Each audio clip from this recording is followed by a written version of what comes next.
O que faz um antagonista ser marcante? Certamente que de todas as obras que já consumimos, existem certos antagonistas, certos vilões que persistem na nossa cultura e no nosso cotidiano, e é através destes que o interesse por personagens que representam uma visão antagónica tem crescido. Existe algo inerentemente atrativo num vilão que ressoa com o público. Hoje eu vou falar um pouco sobre a minha opinião no tema e debater acerca dos aspectos essenciais da caracterização do mal numa obra. Tentar explicar o porquê do papel do antagonista ser um dos elementos que pode definir a qualidade de uma história, usando 3 exemplos de 3 vilões que eu sou muito fond of, que eu gosto muito e como gosto muito vou falar um pouco deles. Bem, para definirmos as características de um bom antagonista será necessário definirmos numa perspectiva mais a preto e branco pela simplicidade da explicação o conceito geral que ele está a representar. E isto é o mal. Apesar das várias definições da extensiva procura de uma resposta concreta por esta questão, eu acredito que, na sua definição mais básica, podemos definir este conceito como a exerção de poder, tendo a consciência de que esta exerção trará consequências nefastas para terceiros. Ou como Philippe Zimbardo, um psicólogo social que estuda o comportamento maldoso nos humanos, define: mal é a clareza de que se está a agir incorretamente e mesmo assim fazer a escolha consciente de continuar a fazê-lo. Logo, existem 3 palavras que nos ajudam a perceber esta definição e que, de uma maneira ou de outra, estão diretamente relacionadas ao que nos permite distinguir entre o que é um herói do que é um vilão numa história. Poder, consciência e consequência. Na minha perspectiva, um ótimo vilão é aquele que nos relembra de que a linha entre o bem e o mal é bastante permeável. Quase toda a gente pode ser induzida para trespassar esta linha quando motivados por determinadas situações. Eu acredito que a distinção entre um protagonista e um antagonista acontece através da manipulação destes 3 conceitos. Numa perspectiva do herói, estas bases estão bastante definidas. O melhor exemplo disto é a célebre frase que, mais uma vez, pela 50ª milionésima vez, com grande poder vem grande responsabilidade. Eu sei, eu peço desculpa, mas teve de ser. Apesar do clichê enorme, esta frase demonstra que as bases do que geralmente é esperado de um herói já estão bastante definidas. A exerção de poder, consciencialização dos efeitos desta exerção em terceiros e as consequências, tanto para os outros como para o próprio, de que esta exerção vai trazer, que esta exerção traz. Le Spider-Man, por exemplo, escolhe usar os seus poderes para melhorar a vida de terceiros e, apesar da consciência estar maioritariamente limpa, porque ele está a cometer atos de bem, de produtividade para com a sociedade, é muitas vezes colocado numa posição onde se questiona até que ponto é que esta priorização de terceiros não é altamente prejudicial para a sua vida pessoal. E o que o define é conseguir ultrapassar estas incertezas e arrecadar com as consequências em prol de promover uma qualidade de vida mais segura para os cidadãos de Nova York, do Bronx, Brooklyn.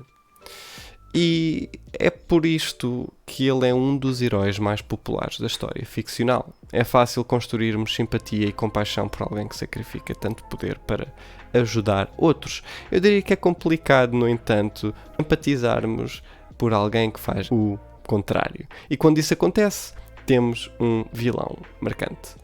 Voltando à questão inicial, o que faz um excelente vilão ou antagonista? Bem, eu acredito que podemos resumir esta questão em 3 parâmetros e características fundamentais na constituição de um excelente vilão.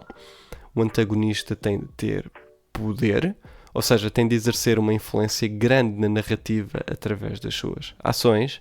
O antagonista tem de ter um propósito claro por trás destas ações, tem de haver uma ambição ou um objetivo, não pode ser feito só porque sim, como vilões de Sword Art Online que eu conheço. E por último, mas extremamente relevante, um antagonista tem de ser minimamente relacionável para uma audiência. Isto é, tem de existir aspectos da personalidade deste personagem que nos fazem relacionar com as suas ações ou ideologias, por muito que não nos revejamos nela.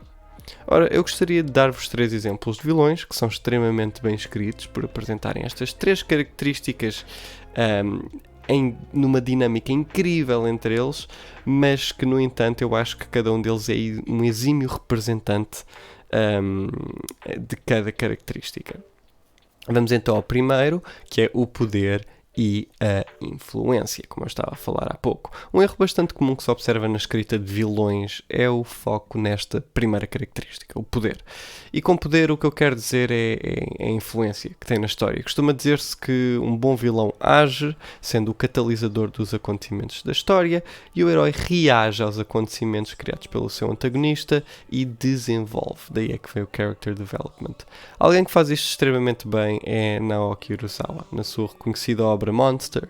Recentemente eu decidi rever a obra e cimentou a minha opinião de que Johann Liebert, o principal antagonista, é das presenças mais aterrorizantes no anime. Eis um antagonista que não está presente em grande parte da obra e mesmo assim a sua presença e a sua influência sentem-se em todos os pormenores da progressão da narrativa e da história desde o seu início. A audiência presencia esta omnipresença através de pistas nos diálogos dos restantes personagens, nos contextos onde o nosso protagonista é colocado e, acima de tudo, na maneira como o protagonista questiona a sua ideologia inicial. Acreditar que todas as vidas têm um valor e devem ser tratadas de forma igual, ou perceber que a única igualdade que existe entre as vidas humanas é a facilidade com que chegam ao fim. A audiência é constantemente relembrada do perigo que este jovem representa para a vida humana e para a ideologia de igualdade, e toda a construção da sua persona é brilhantemente montada até ao clímax da ação, onde o protagonista e o monstro se encontram frente a frente. Johann Liebert é a face do mal na sua influência. Se ainda não viram este anime, vão ver, é genial. O propósito, por outro lado, é a motivação e ambição por detrás da exerção do poder. Se não nos é dada uma razão pela qual um personagem age de forma nefasta, não nos é credível que este o faça dentro do contexto de uma narrativa. Ser vilão só porque sim não expressa muito conteúdo. Eu acredito que não há um vilão com mais sentido de propósito e com mais ambição por trás das suas ações do que o Griffith da obra Berserk. Aqui temos um personagem que tem um objetivo bastante claro: ser rei. Eu sei, sou bastante simples, mas acreditem que nada na obra de Kentaro Miura é simples. Vindo de um passado de pobreza, fome e abuso, este personagem percebe-se de que apenas quem tem o poder para governar tem as condições necessárias para criar uma sociedade onde pobreza e abuso que exerceram sobre ele no início da obra não existam. Em retrospectiva, o seu objetivo é bastante nobre: criar um reinado onde haja igualdade e prosperidade. E desde o início da obra nós percebemos que Griffith é capaz de tudo para poder alcançar este objetivo.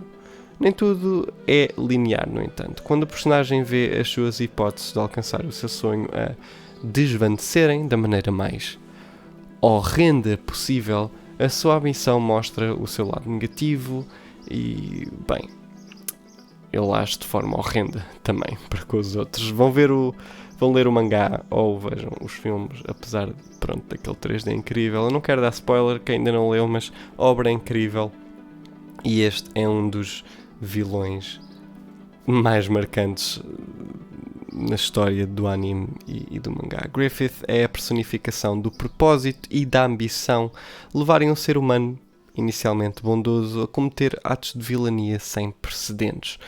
E isto é o que o torna um bom tópico para discussão do que é um vilão marcante.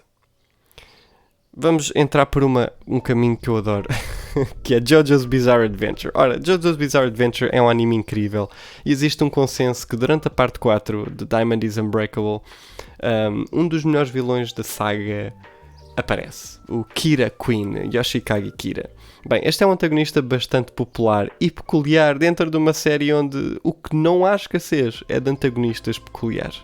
E o que o torna tão saliente é exatamente os pequenos traços e nuances de um vilão que, apesar de ser um homicida em série, com um fetiche algo questionável, quer levar uma vida pacífica e rotineira até ao fim dos seus dias.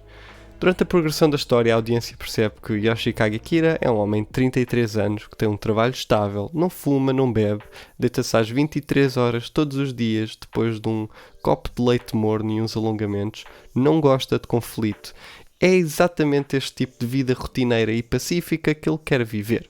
Isto são características que o mangaka Araki adiciona ao personagem que em nada afeta a progressão da história, mas que, no entanto, retiram o aspecto unidimensional deste antagonista.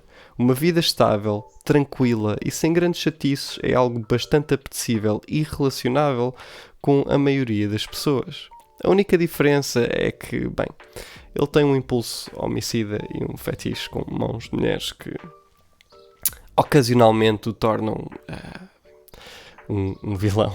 É certamente um personagem brilhantemente construído no seu aspecto relacionável, entre esta dualidade de alguém que não gosta de conflito, quer uma vida estável, e também obedecer aos seus instintos primitivos de ser um homicida em série. Adicionados uns pozinhos de excentricidade que o Araki é conhecido, este é um dos vilões mais presentes na cultura popular de mangá e anime, e um dos meus favoritos ao lado do Johan e do Griffith. Mais uma vez, e só para resumirmos um pouco do que tivemos aqui a falar e da minha opinião, eu acredito muito em Lamire que os grandes vilões são aqueles que nos relembram que a linha entre o bem e o mal pode ser trespassada por qualquer um dentro de determinadas situações. Bem, não quero alongar mais um vídeo que provavelmente já é bastante longo. Digam-me quais são os vossos vilões favoritos nos comentários, que estou curioso para saber, em anime e mangá, e claro, porque isto é um canal. Quer dizer, há bocado falei do Spider-Man, geral, os vossos vilões que mais vos tocam ao coração e porquê. Eu estou extremamente curioso para ouvir os takes e, claro, não se esqueçam de dar o like e o subscribe que ajudam este canal, se quiserem. Pois claro. Bem, até à próxima.